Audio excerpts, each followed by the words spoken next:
जो blood vessels है, जो रक्त वाहिनियाँ हैं या रक्त नालिका कह सकते हैं। जैसे में अगर हम लोग बात करें कि जैसे में जो हम लोग का पाइप होता है, तो हम लोग देखते हैं कि पाइप के बीच में जो है कि मतलब जगह होता है जहाँ से पानी का प्रवाह होता है। यानी उस पानी में थोड़ा प्रेशर होता है, तो जो जगह होता है पाइप के अंदर जहाँ से पानी जाता है, उसको हम लोग ल्यूमेन्स कहते हैं। जो उसके अंदर जगह है उसको हम लोग क्या बोलेंगे? ल्यूमेन्स कहेंगे। यानी हम लोग के नस में जो जगह होता है उस तरह से जिसमें से रक्त जाता है, उसको हम लोग ल्यूमेन्स कहते हैं।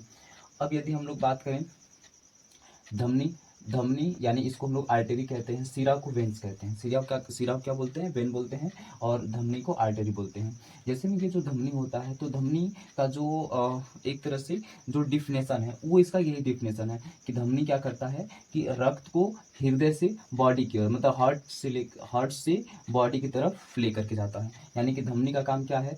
जो हम लोग का रक्त है उसको हृदय से शरीर की तरफ ले जाता है। यानी अगर वैसे कहें तो हार्ट मतलब हृदय होगा, हृदय से वो किधर लेकर के जाएगा? बॉडी की तरफ लेकर के जाएगा।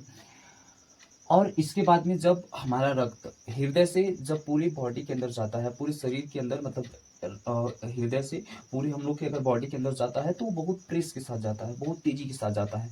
तो इस तरह से उसका प्रेशर 120 ग्राम माना जाता है। यानी कि जब हमारा जो रक्त होता है, अगर वो रक्त हमारा हृदय से, क्योंकि धमनी है तो धमनी हमेशा क्या करती है कि रक्त को हृदय में से वो पूरे बॉडी के अंदर भेजती है। तो जैसे ही वो हृदय से पूरा एक तरह से पंपिंग करती है पूरे शरीर की तरफ, तो बहुत तेजी से करती है।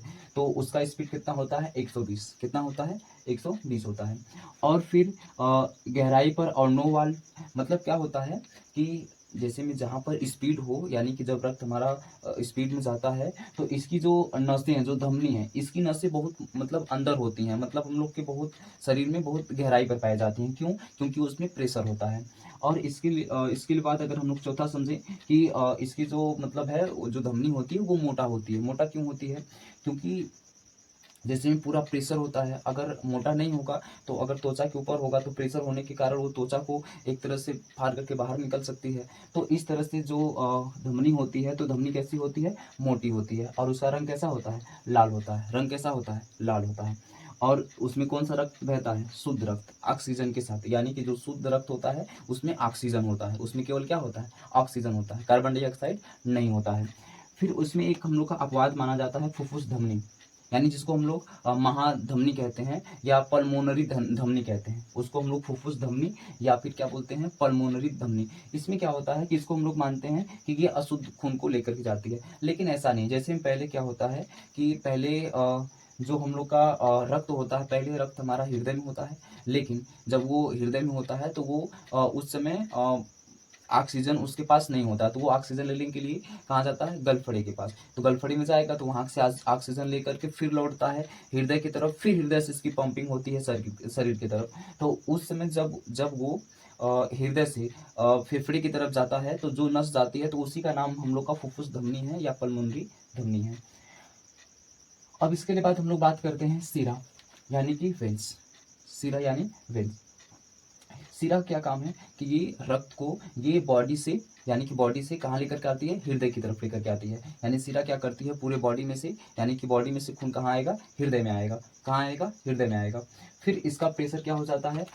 कम हो जाता है। यहाँ पे प्रेशर 120 है और इसका प्रेशर कितना हो जाता है? मात्र 80 हो जाता है। जैसे मैं ऐसे समझे कि कोई गेंद है, जिस स्पीड से हम गेंद को फेंकते हैं, तो क्या वो किसी दीवार से टकराने के बाद गेंद उसी स्पीड से वापस आएगी कि उसकी स्पीड में कमी होगी? तो हम लोग जानते हैं कि उसकी स्पीड में या उसके चाल में कमी आ जाएगी। इसी तरह से जब यहाँ पे धमनी में जब रक्त हृदय से पूरे बॉडी के अंदर इसका प्रभाव होता है तो उस समय 120 होता है, लेकिन जब रक्त को लौट करके हृदय की तरफ आना होता है, शरीर से हृदय की तरफ आना होता है, बॉडी से हार्ट की तरफ आना होता है, तो उस समय उसका स्पीड क्या हो जाता है?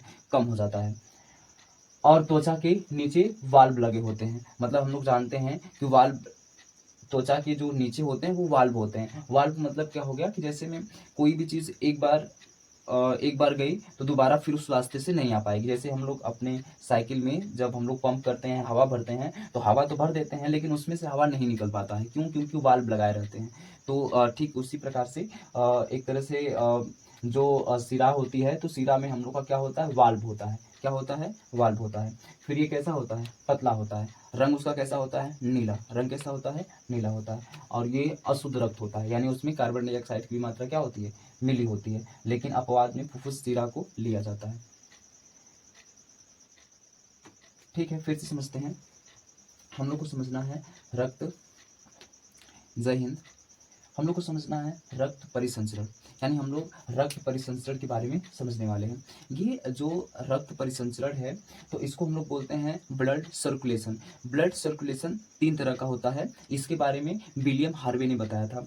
3 तरह का होता है, एक को बोलते हैं ओपन ब्लड सर्कुलेशन, यानी एक तरह से ओपन मतलब खुला होता है, खुला रक्त परिसंचरण। एक होता है हम लोग का, दूसरा होता है क्लोज ब्लड सर्कुलेशन, यानी कि बंद रक्त परिसंचरण। और एक हम लोग का होता है मिक्स्ड ब्लड सर्कुलेशन, यानी एक तरह से मिश्रित रक्त परिसंचरण। यानी इसमें जो हम लोग का ओपन है, तो ओपन ब्लड सर्कुलेशन में वे जीव आते हैं कि जैसे में जिनके अंदर जो एक तरह से जो रक्त होता है, जो खून होता है, वो पूरे शरीर में एक तरह से बहता है, तो उनका जो कंकाल होता है, कंकाल बाहर होता है। जैसे में हम लोग का कंकाल कहाँ है, शरीर के अंदर है, लेकिन उनका कंकाल कहाँ होता है, शरीर से बाहर होता है। ठीक, कि ताकि उसमें जो रक्त है वो अपना बैलेंस यानी आकार उसका ना बिगड़े। तो उन मतलब जिनका जो है कि रक्त का परिवहन, बॉडी के अंदर जो भी रक्त का एक तरह से एक स्थान से दूसरे स्थान पे आना जाना है, तो ऐसे जीव जिसके पास ओपन ब्लड सर्कुलेशन है, तो ऐसे जीव का जो कंकाल होता है वो कंकाल